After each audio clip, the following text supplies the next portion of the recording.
Bismillahirrahmanirrahim. Alhamdulillah Rabbil Alamin. Wassalatu wassalamu ala ashrafil anbiya'i wal mursalin wa ala alihi wa sahbihi ajma'in. Subhanaka la ilma lana illa ma 'allamtana innaka antal alimul hakim. Rabbi shrah li sadri wa yassir li amri wa halul 'uqdatam min lisani yafqahu qawli. Insyaallah pada malam ini kita menyambung mengenai perjalanan yang dibawa oleh baginda Rasulullah sallallahu alaihi wasallam. Orang-orang musyrikin Mekah sekali-kali mereka tidak berputus asa untuk menyekat dan mencuba menggagalkan dakwah yang dibawa oleh baginda Rasulullah sallallahu alaihi wasallam, sehingga mereka cuba mencari jalan agar melakukan sesuatu, agar Nabi melakukan sesuatu yang menyibukkan ia daripada berdakwah, seperti meminta benda-benda yang pelik. Untuk Nabi minta kepada Allah agar didatangkan perkara yang pelik-pelik dengan melayan kehendak mereka. Maka ketika mana mereka meminta agar Nabi membelah bulan, maka dengan izin Allah Subhanahu wa taala, Allah taala menjadikan baginda sallallahu alaihi wasallam berjaya membelah bulan dengan izin Allah. Dan ini disaksi sendiri oleh orang-orang Mekah yang ketika itu, yang terdiri daripada pembesar-pembesar musyrikin Mekah, yang terdiri daripada Abu Jahal umpamanya, Al-Walid ibn Mughirah dan sebagainya. Mereka itu menyaksi dengan sendiri bagaimana Nabi membelah bulan sebagaimana kehendak mereka. Namun demikian, bila mereka melihat sebagaimana yang mereka saksi bulan memang terbelah dua, dia berada di hadapan mata mereka, namun demikian mereka tetap ingkar kepada Allah. Allah Ta'ala memberitahu kepada Nabi Muhammad memang itu sifat mereka. Mereka tidak mahu menerima apa yang dibawa oleh Nabi Muhammad sallallahu alaihi wasallam, dengan sifat sombongnya tidak mahu menerima kebenaran. Sehingga kan mereka mengatakan ini tidak lain kecuali hanya sihir yang berterusan. Ini tidak lain kerana sihir yang ada pada Muhammad. Wa in yara ayatan yu'ridu wa yaqulu sihrun mustamir. Mereka mengatakan bahawa orang-orang yang melihat itu tanda-tanda mukjizat kebesaran Allah Ta'ala, mereka mengatakan sihrun mustamir, inilah dia sihir yang berterusan. Apa yang mereka lihat? Mereka melihat bahawa terbelahnya bulan, iqtarabatis sa'atu wa syaqqal qamar, hampir kiamat kerana bulan telah terbelah. Maka dengan mereka melihat itu mukjizat yang ada di hadapan mata mereka, mereka tidak mahu terima. Ini adalah sihir katanya. Nabi Muhammad mengajak mereka beriman kepada Allah, sedangkan kamu, iaitu mereka itu mahu melihat, mahu meminta satu permintaan. Rasulullah sudah tunaikan permintaan agar bulan terbelah dua, tetapi sampai masa mereka tidak mahu juga beriman. Dia kata ini sihir, aku nak tunggu rombongan daripada sana. Maka datang rombongan daripada jauh, boleh jadi daripada Syam, daripada Madinah, datang tanya dia, adakah kamu melihat bulan terbelah? Kata rombongan ini, aku baru nak tanya pada kamu, adakah kamu melihat bulan terbelah? Sungguh kami menyaksikan ada bulan terbelah. Ini bukan sihir. Maka ada yang beriman kepada Allah, ada yang tidak beriman, dan kebanyakan mereka tidak beriman kepada Allah. Lalu mereka minta, boleh tak Nabi Muhammad ini keluarkan daripada bumi air. Keluar daripada bumi air, kemudian adanya satu taman, satu kebun yang terdiri daripada kebun kurma. Sebagai contohnya, adanya kurma, adanya anggur. Kemudian daripada kebun kurma dan anggur itu subur tanamannya dengan sebab ada air yang terpancar. Ataupun boleh tak Muhammad itu menggugurkan awan-awan daripada langit sana tu, gugur tadi sekeping-sekeping, maknanya menjatuhkan daripada langit sana itu berapa keping awan-awan, ataupun apa yang ada di langit sana, ataupun buat satu rumah, yang mana rumah tadi itu adanya daripada permata, dan Nabi Muhammad naik ke langit sana, sehinggalah dikatakan bahawa kemudian bila naik, kemudian waktu turun pula kitab, baru kami beriman. Dia minta pelik-pelik. Ada dalam ayat lain dia minta jadikan satu tangga sampai ke langit sana, Nabi naik ke tangga, lepas tu waktu turun kitab pula, ataupun waktu turun apa yang Allah Ta'ala kurniakan. Allah Ta'ala hajar baginda Rasulullah, Qul subhana rabbi hal kuntu illa bashar rasulah. Maka katakanlah wahai Muhammad, maha suci Allah, aku ini sebagai utusan, bukan buat kerja ikut layan kamu. Nak suruh buat rumah daripada permata, kemudian naik ke langit, lepas tu minta awan, itu bukan kerja Rasulullah. Allah Ta'ala kata pada Rasulullah, Qul subhana rabbi, katakanlah maha suci Allah. Kalau Allah Ta'ala nak jadikan itu boleh, tapi hal kuntu illa basyara rasulah, aku ini kata Rasulullah adalah sebagai utusan Allah mengajak manusia kepada Allah. Itu bukan suruh ikut saja. Akhirnya Allah Ta'ala kata, mereka itu, kalaulah mereka itu engkau tunaikan hajat mereka dengan kehendak mereka, maka la yu'minun, mereka tetap tidak beriman kepada Allah Subhanahu wa Ta'ala. Maka Nabi tidak layan permintaan mereka. Ada juga orang yang tak perlu kita layan kerana dia tidak mahu menerima kebenaran. Maka Nabi tidak layan, dia kata, Allahumma in kana hadzal huwal haq min indika fa amti alaina hijaratan. Kalau betul dia kata Quran itu benar, maka hujanilah kami dengan batu-batu dari langit. Dia minta biar Allah Ta'ala turun balik. Dia minta sebab apa? Sebab dia tidak yakin dengan Allah. Dia tolak bila Nabi dia minta permintaan dengan Nabi tak layan. Dia kata kalau macam tu suruh Tuhan buat turun azab. Dia cabar Allah Ta'ala. Maka datangkan azab yang pedih bagi kami. Katanya mereka, Nabi tidak layan, serah pada Allah. Orang yang sombong ini kita serah pada Allah. Orang yang sombong adalah orang yang tidak mahu menerima kebenaran. Maka Nabi menghadapi golongan-golongan yang sombong daripada orang-orang musyrik Mekah yang tidak mahu beriman kepada Allah.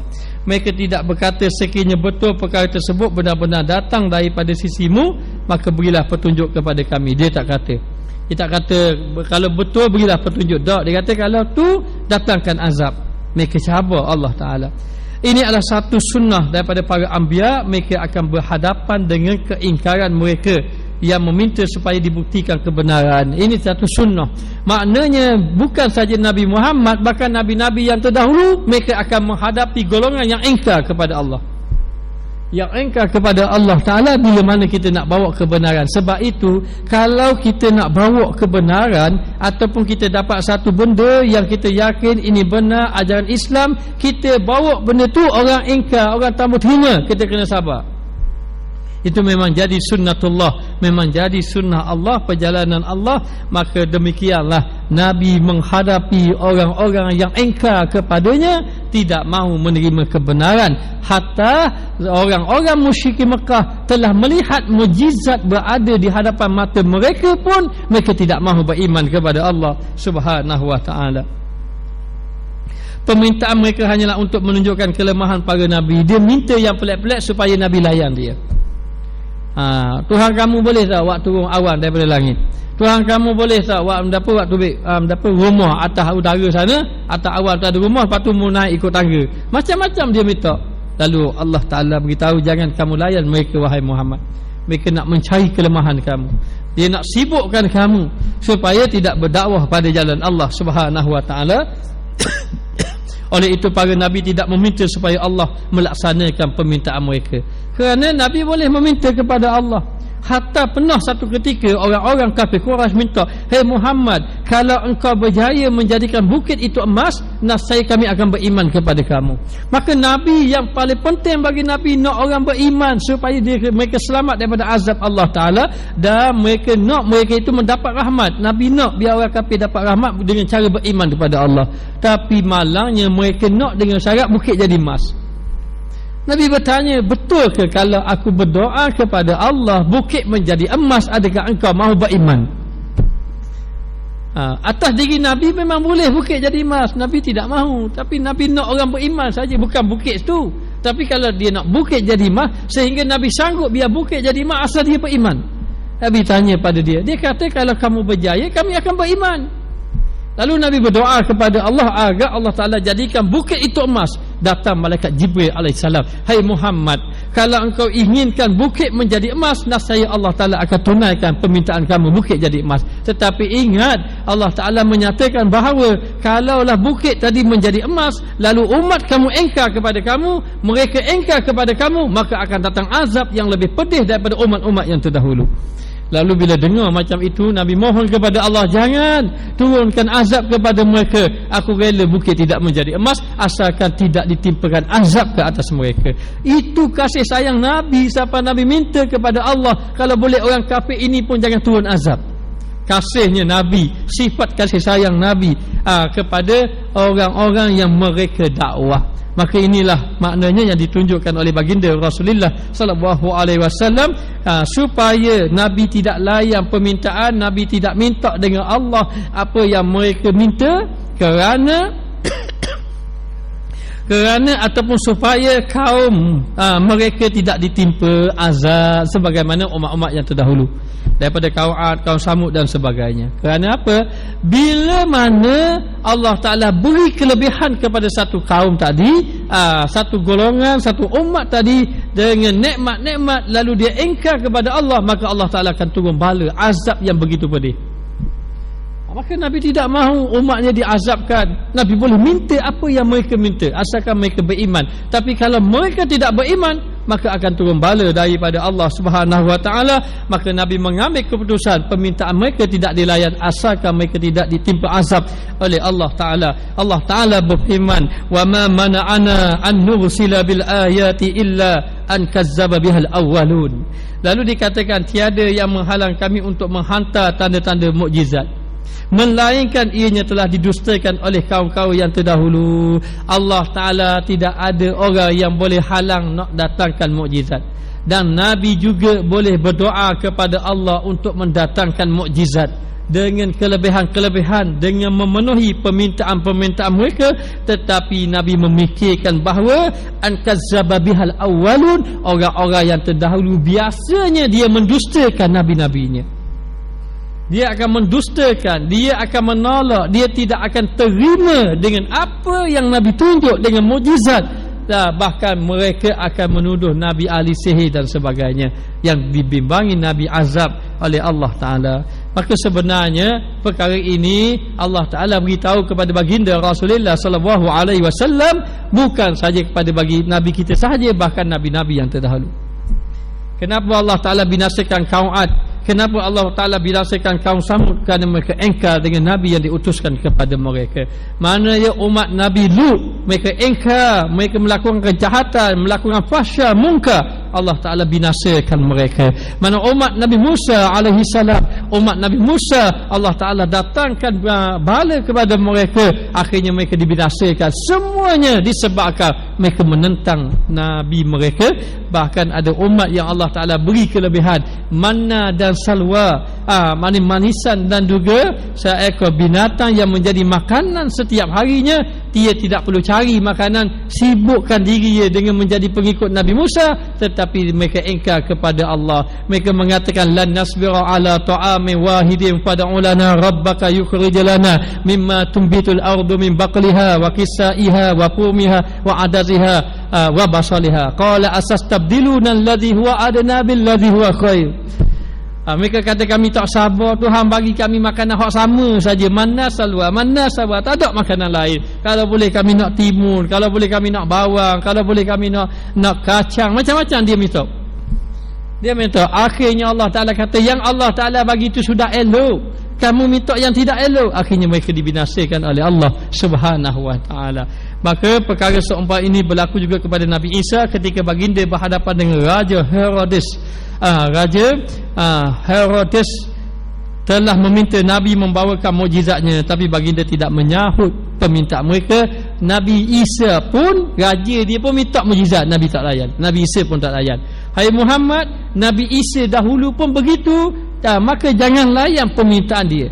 Sebagaimana permintaan kaum musyrikin Mekah, jangan layan. Dengan itu mereka memperolok-olokkan, yakni mempersenda-sendakan baginda dan menyerahkan baginda kepada Pilatus, lalu diserah kepada orang lain supaya yang memusuhi betul-betul Nabi Isa, supaya membinasakan Nabi Isa. Maka kenapa? Kerana dia minta Nabi Isa mendatangkan mujizat, Nabi Isa tidak layan. Tidak layan. Akhir sekali dia cari musuh Nabi Isa, pergi suruh membinasakan Nabi Isa alaihissalam. Ini kisah nak beritahu bahawa Nabi dilarang mengikut telunjuk ataupun mengikut kata orang-orang yang ia tidak mau beriman. Kita pun kena ingat, kita di antara sifat Nabi kita Muhammad sallallahu alaihi wasallam, dia tidak akan samakan dengan orang Yahudi. Kalau orang Yahudi puasa hari itu, maka Nabi tak akan puasa hari itu. Bahkan kenapa? Nabi tidak suka menyamai orang-orang Yahudi. Jadi hari ini kalau apa orang Yahudi bawa, jangan kita ikut. Ini ditunjuk oleh Nabi. Hanya Nabi tunjuk jalan saja. Dalam bab ibadat pun tambah. Siapakah orang Yahudi puasa pun Nabi tambah ikut Yahudi puasa. Kenapa? Kerana ini amalan orang Yahudi. Kalau orang Yahudi buat macam ni, Nabi tak akan buat macam ni. Kalau Nabi orang Yahudi gini, Nabi akan tinggal. Kalau Nabi buat, orang Yahudi buat, Nabi akan tinggal. Begitu gambarannya, menunjukkan bahawa sekali-kali Nabi tidak mengikut orang Yahudi. Maka demikian kita hari ini, kalau apa-apa orang Yahudi bawa, jangan ikut. Orang Yahudi bawa pakaian macam ini, jangan ikut. Orang Yahudi bawa cara kehidupan macam, jangan ikut. Kita ada cara kita. Cara mengikut Allah dan juga Rasul. Lalu apabila orang musyrikin tidak mampu menghadapi muslimin secara berhujah, tak mampu nak berhujah, orang yang berada di atas kebenaran, Allah Ta'ala akan tolong. Orang yang berada di atas kebatilan, dia berhujah pun orang tak akan ikut. Sebab apa? Sebab kebenaran itu lebih tinggi daripada kebatilan. Akhir sekali mereka mengubah strategi dengan kekuatan. Tak ada arah dah. Cakap berhujah, Nabi jawab gini, Nabi jawab, sehingga mati hujah mereka. Akhir sekali tak ada jalan lain, dia buat dengan cara kekerasan, dengan kejahatan, maka menggunakan kekuatan. Ia ada sebagaimana yang dilakukan oleh kaum Ibrahim terhadap baginda setelah mereka mati hujah. Bila mana sahaja orang-orang Namrud bersama dengan pengikut dia pergi berseronok-seronok, dia sambut ke pesta, berseronok-seronok, maka dia tinggal patung berhala, dia tinggal Tuhan-Tuhan patung berhala mereka. Macam mana Tuhan-Tuhan dia boleh tinggal? Akhir sekali Nabi Ibrahim pun pergi dekat patung-patung berhala. Inikah yang dikatakan Tuhan? Dia juga buat, dia tak ada orang jaga, dia pun tidak ada kuasa, dia pun tak boleh nak bergerak, dia pun tak boleh nak bercakap. Akhirnya Nabi Ibrahim ambil kapak, Nabi Ibrahim membinasakan semua patung-patung berhala, kecuali beberapa buah patung berhala yang tidak dibinasakan. Habis dibinasakan, akhirnya diletakkan pada kapak itu. Dalam satu riwayat tafsir yang saya baca, diletakkan di antara celah ketiak ni. Makna kapak. Ada satu mengatakan dia letak di tangan. Tak kira lah, dia tinggalkan kapak pada patung tadi. Akhir sekali bila balik daripada pesta, tengok Tuhan dia kena bahan dia orang. kena peracur dia orang. Habis hacur patung-patung berhala, marah dia. Dia nak sembah mana Tuhan mati. Mana Tuhan pun hancur. Akhir sekali dia pun kata tak ada orang lain, ini mesti Ibrahim ini yang melakukan perbuatan ini. Lalu ditangkap Nabi Ibrahim. Tapi bila nak tangkap mesti bertanya, adakah kamu yang buat macam ni? Lah, mu tanya aku, mu tanya tu dulu. Mu tanya patung, mu tengok kapak tu ada ke dia? Dia tengok kapak, di kapak itu ada pada patung berhala. Maknanya mu tanya dia. Dah saya kata nak tanya ke mana dia patung dia boleh cakap. Dah mu tahu tak boleh cakap apa, mu sembah. Maknanya akhirnya dalam keadaan tu, bila dia tidak boleh berhujah dengan Nabi Ibrahim, dia kalah mati hujah dengan Nabi Ibrahim, maka akhirnya dia ambil jalan bakar. Nabi Ibrahim senang. Bakar Ibrahim ini orang kadang-kadang dia kalah berhujah, dia jadi nak marah, dia buat kekerasan. Lalu Allah Ta'ala berfirman, qalu harriquhu wansuru alihatakum. Mereka mengatakan tentang Nabi Ibrahim, setelah mana mereka berhujah dengan Nabi Ibrahim, akhirnya mereka tidak berjaya. Di antara mereka berhujah, bila mana Namrud mengambil makanan semua, tidak ada makanan. Nabi Ibrahim tidak ada makanan, maka Nabi Ibrahim sebagai jalan ikhtiar minta dengan Namrud. Namrud kata, mau minta dengan aku, dah Tuhanmu mana? Apa pekerjaan Tuhan kamu? Maka Nabi Ibrahim mengatakan, Innallah yuhyi wa yumit. Sesungguhnya Tuhan aku menghidupkan dan mematikan.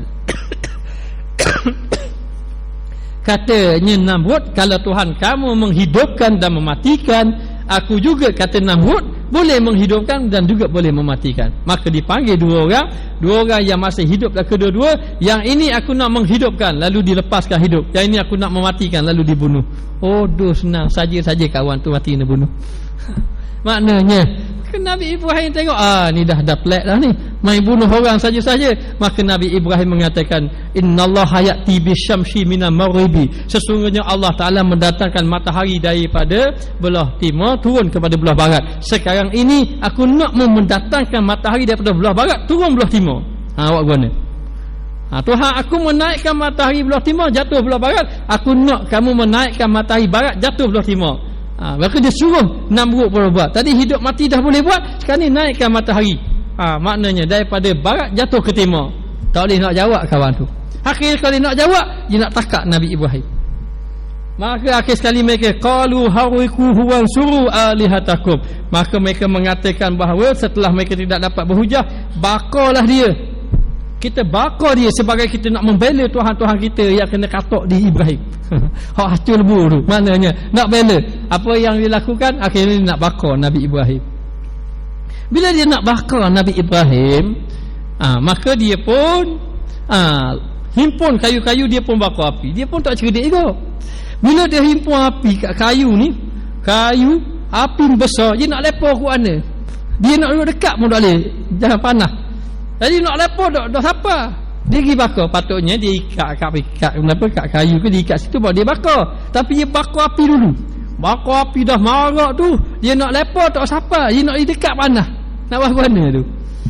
Akhir sekali katanya datanglah syaitan memberitahu kepada dia buat manjani. Manjani itu macam lastik piu masuk dalam. Maka ketika Nabi Ibrahim nak dibakar di dalam api, lalu menjerit, para malaikat mengatakan, ya Allah, itu kekasih kamu akan dibakar oleh Allah Ta'ala, oleh kaumnya. Maka mohon agar diberi pertolongan. Maka dengan izin Allah, Allah Ta'ala izinkan malaikat Jibril AS jumpa dengan Nabi Ibrahim.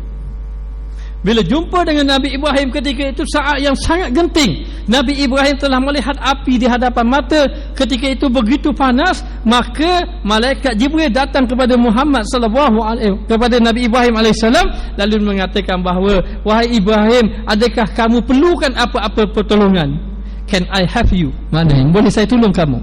Lalu dalam keadaan macam itu, akhirnya Nabi Ibrahim mengatakan bahawa aku tidak perlu kamu. Masya Allah, Nabi Ibrahim nak dicampakkan dalam api. Ketika itu dalam keadaan sangat genting, Nabi Ibrahim kata, aku tidak memerlukan kamu.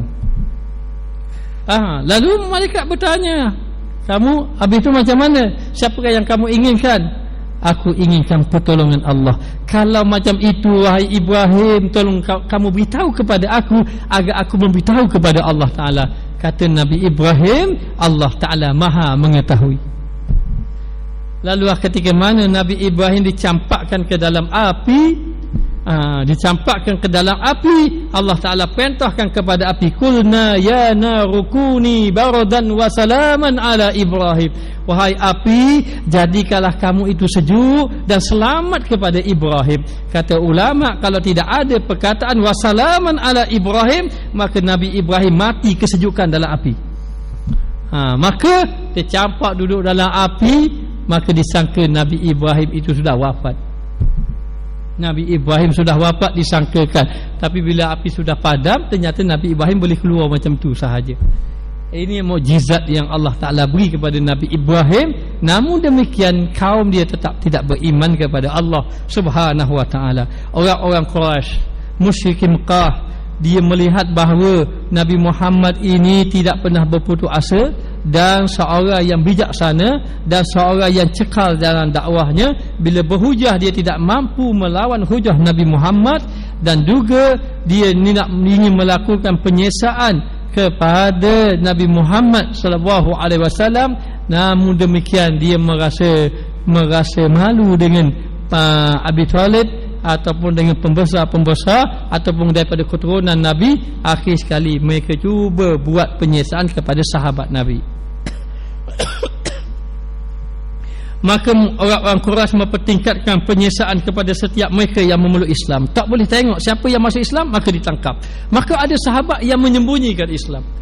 Ada sahabat yang dia berani menunjukkan dia Islam lalu ditangkap, bahkan kadang-kadang diseksa di hadapan orang ramai dengan harapan agar orang ramai merasa takut untuk bersama dengan Nabi Muhammad sallallahu alaihi wasallam. Maka tidak heran ada sahabat Nabi seperti Musa ibn Umair yang dia masuk Islam, Nabi kata kamu sembunyikan keislaman kamu.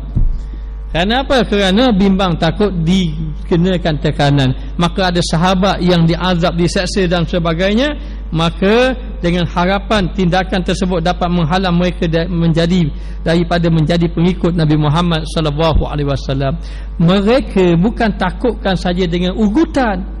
Kalau ugutan saja itu sekadar ugutan, tetapi dibuktikan dengan penyesaan.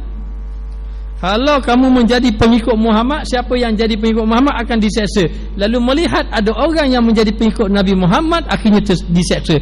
Maka bila orang tengok pengikut Nabi Muhammad ini diseksa, lalu mereka jadi takut nak beriman kepada Allah dan juga Rasul.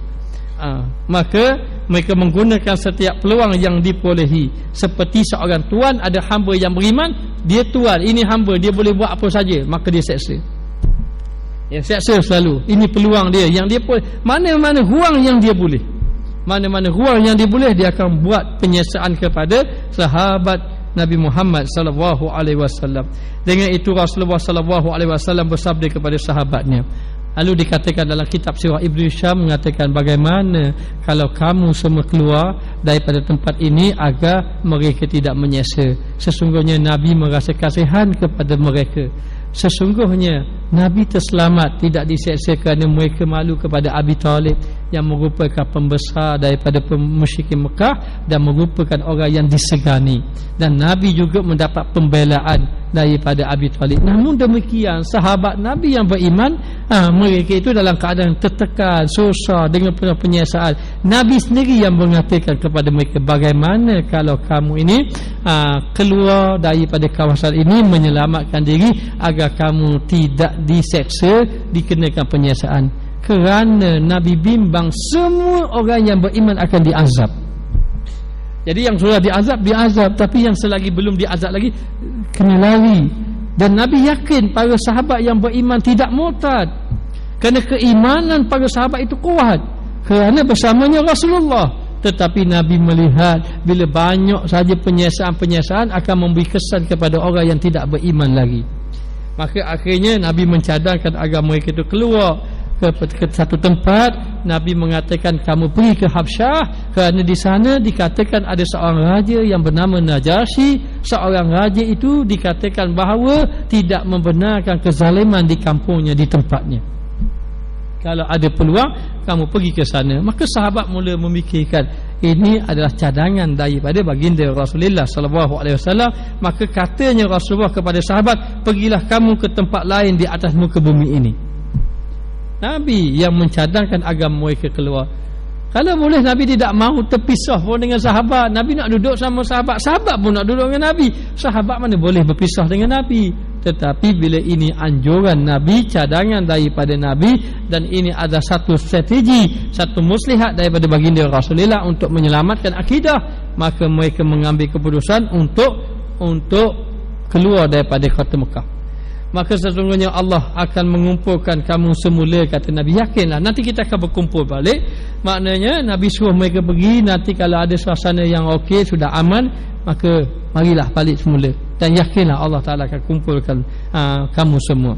Maka mereka bertanya, ke manakah tempat sepatutnya mereka pergi? Lalu mereka tanya Rasulullah, ke mana? Rasulullah mencadangkan Habsyah dengan ditunjukkan, diisyaratkan satu tempat. Nabi tunjuk satu dengan tangan dia ke arah itu, dan ke arah itu adalah ke arah pergi ke Habsyah. Sahabat tanya, ke situ ke mana? Lalu Nabi mengatakan ke Habsyah. Di sana ada Raja Najasyi, seorang raja yang dikatakan melindungi rakyatnya dan tidak suka kezaliman. Maka kamu duduklah di sana, jagalah diri kamu semua, dan yakinlah satu hari Allah Ta'ala akan mempertemukan kamu. Maka sahabat, beberapa orang sahabat yang terpilih bersiap sedia untuk berhijrah mengikuti perintah Rasulullah sallallahu alaihi wasallam. Maka berlakulah hijrah yang pertama. Hijrah yang pertama ini maknanya hijrah ini tidak disertai Nabi. Nabi tidak berserta. Kenapa Nabi tidak berserta? Kerana Nabi masih lagi mendapat perlindungan daripada Abi Talib. Yang kedua, supaya perjalanan dakwah Nabi di kota Mekah akan berterusan, kerana Nabi ingin menyelamatkan orang Mekah. Ada pun yang sudah beriman, Nabi suruh keluar daripada Mekah pergi ke Habsyah supaya selamatkan mereka. Maka tugas Nabi akan berterusan.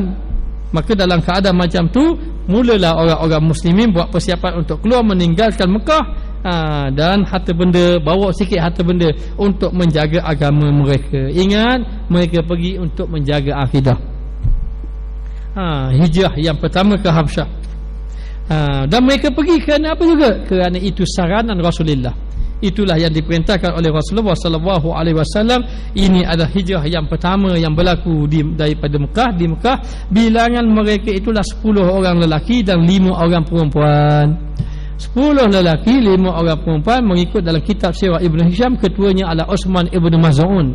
Lalu dikatakan bahawa mereka adalah Uthman ibn Affan dan isterinya Ruqayyah binti Rasulullah sallallahu alaihi wasallam, Abu Salamah dan isterinya Ummu Salamah, saudara seibunya iaitu Abu Sabrah ibnu Abu Rahmah, dan juga isterinya Ummul Kalsum, Amir ibnu Rabi'ah dan isterinya Laila, Abu Huzaifah ibnu Utbah ibnu Rabi'ah dan isterinya Sahlah binti Suhaib, Abu Abdurrahman ibnu Auf. Ini Abdurrahman ibnu Auf masyhur, orang yang kaya yang dijamin syurga. Abdurrahman ibnu Auf dan juga Uthman ibnu Maz'un, dan juga Mus'ab ibnu Umayy, Suhaib ibnu Bayda dan Zubair bin Awam. Maka Zubair bin Awam juga antara orang yang masyhur yang dijamin syurga di antara 10 sahabat yang dijamin syurga. Maka kebanyakan mereka daripada kabilah Quraisy. Maka dikatakan mereka bersiap-siap keluarlah dengan izin Rasulullah, dan dalam waktu yang sama mereka ini cuba menyediakan bekalan-bekalan dan mereka keluar secara rahsia agar tidak diketahui oleh orang-orang musyrikin Mekah. Keluar secara rahsia sahaja. Berdasarkan riwayat daripada Ibn Hisham, rombongan tersebut diketuai oleh Uthman ibn Maz'un. Ini memang dikatakan bahawa beliau yang mengetuainya. Mereka bergerak di bawah keberkatan Allah. Apabila sampai ke tepi pantai, mereka menyewa sebuah kapal yang akan membawa mereka ke tempat yang dituju. Naik kapal. Maknanya naik kapal pergi di tempat yang dituju dengan perjalanan yang amat jauh sekali. Habsyah adalah di negara Ethiopia. Ethiopia hari ini kita kata di negara Afrika. Tapi Afrika tu banyak. Benua Afrika tu negara mana yang dia singgah itu wallahu alam. Tapi Habsyah adalah merujuk kepada negara Afrika. Maka cuba bayangkan daripada Mekah pergi ke Afrika, betapa jauhnya perjalanannya. Macam mana Nabi boleh tahu di sana ada Raja Habsyah? Siapa hantar mesej? Maknanya, maka ini daripada Allah. La yantiqu anil hawa in huwa illa wahyun yuha. Nabi tidak bercakap mengikut hawa nafsu kecuali apa yang diwahyukan oleh Allah Subhanahu wa taala. Nabi mencadangkan Habsyah. Nabi pula khabar Habsyah tu ada raja. Rajanya bernama Najasyi, dan raja di sana raja yang baik. Raja di sana raja yang melindungi rakyatnya dan tidak dibenarkan kezaliman oleh raja tersebut. Pergilah kamu ke sana, kamu akan mendapat perlindungan dan yakinlah kamu akan dipertemukan kembali. Sahabat ni sebenarnya dia berat nak pergi. Dia macam rasa tak sanggup. Dah dia selamat Rasulullah macam mana? Dari segi gambaran sayangnya pada Nabi. Sayangnya pada Nabi, seolah-olah tak apa, kami kena seksa, tak apa, jangan Rasulullah, kami siapa nak jaga Rasulullah. Gambarannya begitu. Tapi oleh kerana ini perintah Rasulullah, maka mereka tak banyak cakap, mereka terus pergi juga. Pergilah. Maknanya dalam ketika itu, bila sahaja orang dapat tahu bahawa sudah ada beberapa orang sahabat Muhammad sallallahu alaihi wasallam yang telah keluar, maka menimbulkan kemarahan oleh orang-orang musyrikin Mekah. Mereka timbul kemarahan sehingga kan dikatakan bahawa mereka cuba melakukan penyiasaan yang begitu ketat lagi, kuat lagi, agar orang merasa takut nak beriman. Bahkan mereka cuba cari jalan menghalang agar sudah tidak ada lagi sahabat Muhammad keluar daripada Mekah. Bila ada dia nak seksa. Maknanya bila lari dia jadi tak puas hati. Akhir sekali mereka cuba buat penyiasaan kepada sahabat, dan ketika itu penyiasaan demi penyiasaan yang mereka lakukan kepada sahabat tetap bersama dengan Nabi sehingga mereka duduk dalam keadaan sembunyi-sembunyi. Tidak ada Nabi mulalah dalam keadaan tidak maknanya secara seolah-olah macam tidak bergerak Nabi, seolah-olah tidak bergerak, tidak berdakwah. Maka Nabi duduk dalam satu tempat, mereka berkumpul di situ. Sahabat-sahabat bisik, kalau ada ajak mari, ada ajak mari.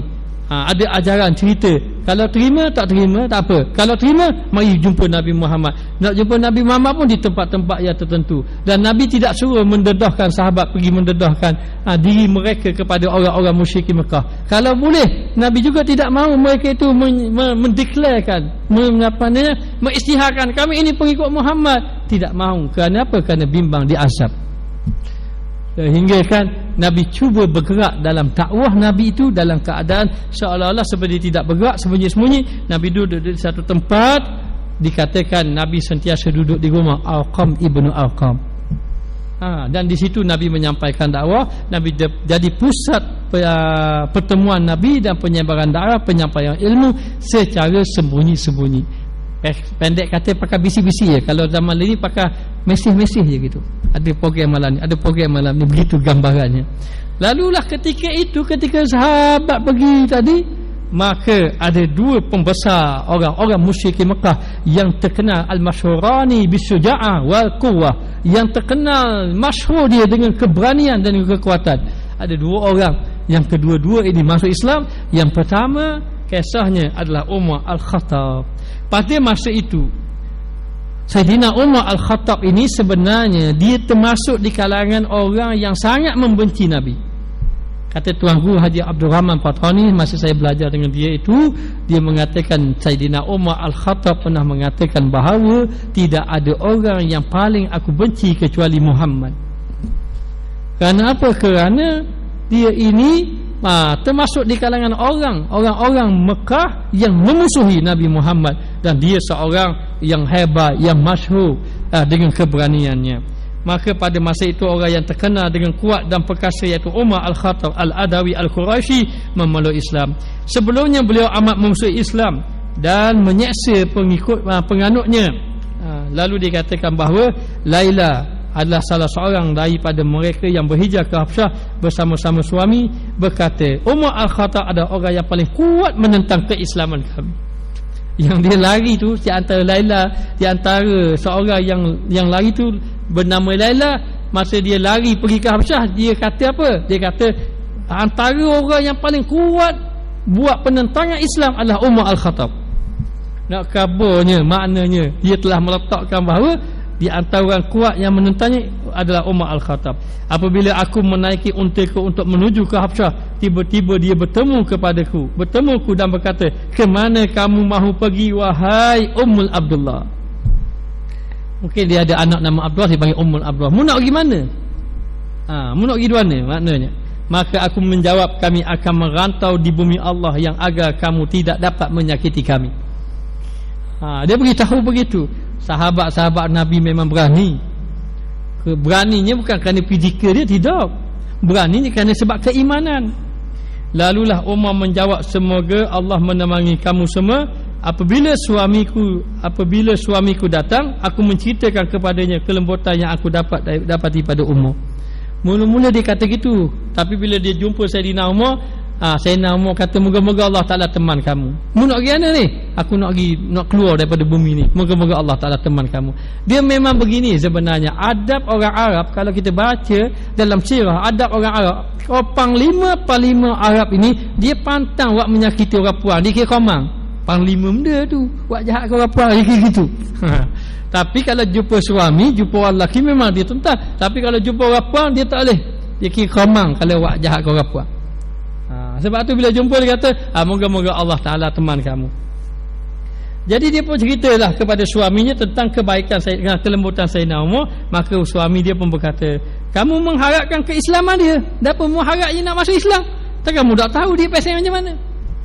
Maknanya orang-orang sahabat-sahabat Nabi tak terfikir Sayyidina Umar akan masuk Islam. Sebab apa? Kerana terlalu kuat menentang Islam. Jangan main kadang-kadang orang-orang kafir yang marah-marah Islam, dia dulu kali masuk Islam. Maka dalam keadaan macam itu, orang kata, mu adakah kamu mengharapkan dia itu masuk Islam? Demi Allah, dia tidak akan masuk Islam, kata suami kepada Laila. Siapa yang kata demi Allah dia tidak akan masuk Islam sehinggalah kedai khata' masuk Islam kecuali kedai dia tu masuk Islam. Maknanya ibarat macam orang kata kecuali kucing keluar tanduk gitu. Mana kecuali kedai dia tu, kedai dia ucap 2 kalimah syahadah baru umur masuk Islam, katanya suami kepada Laila. Kata-kata tersebut diluahkan oleh suaminya mendapati kerana apa? Sikap keras dan penyiasaan yang dilakukan oleh Sayyidina Umar terhadap orang muslimin. Walau bagaimanapun beliau mendapat keberkatan doa Rasulullah sallallahu alaihi wasallam, iaitu ketika beliau hampir memeluk Islam, baginda berdoa, ya Allah muliakan Islam dengan sebab keislaman Sayyidina Umar. Nak beritahu bahawa ada sahabat tidak mengharapkan langsung Sayyidina Umar masuk Islam. Dan ada sahabat meletakkan ini hak berat kali ni, hak lawat Islam ni. Maknanya nak kabarnya Sayyidina Umar Al-Khattab orang yang kuat menentang Islam. Lalu dikatakan bahawa ketika mana Sayyidina Umar Al-Khattab duduk dekat Darun Nadbah, duduk dekat perhimpunan pemuda-pemuda musyrikin Mekah, duduk-duduk, tapi orang pun kata Umar ada saja dia nak lawan. Orang bila dengar macam tu, orang debel, orang bekem, dia kata mu ni komah panah, orang nak lawan, marah dia. Mu tahu dah aku ni pantang dicabar. Dalam bila keadaan macam itu, bila kata Umar ini ada saja tu nak lawan, aku Sayyidina Umar memang marah lalu. Mu kata macam tu, hari ini juga aku akan bawa Muhammad hari ini. Mu akan tengok aku akan membunuh Muhammad, aku akan membinasakan Muhammad. Lalu pun dia ambil pedang. Dia ambil pedang, dia pun bawa lah pergi mencari Nabi Muhammad. Dia pergi di mana? Minggu depan kita sambung. Wallahu a'lam. Bismillahirrahmanirrahim. Rabbana zalamna anfusana wa illam taghfir lana wa tarhamna lanakunanna minal khasirin. Wa sallallahu ala sayidina Muhammad wa ala alihi wa sahbihi wa sallam. Walhamdulillahirabbil alamin.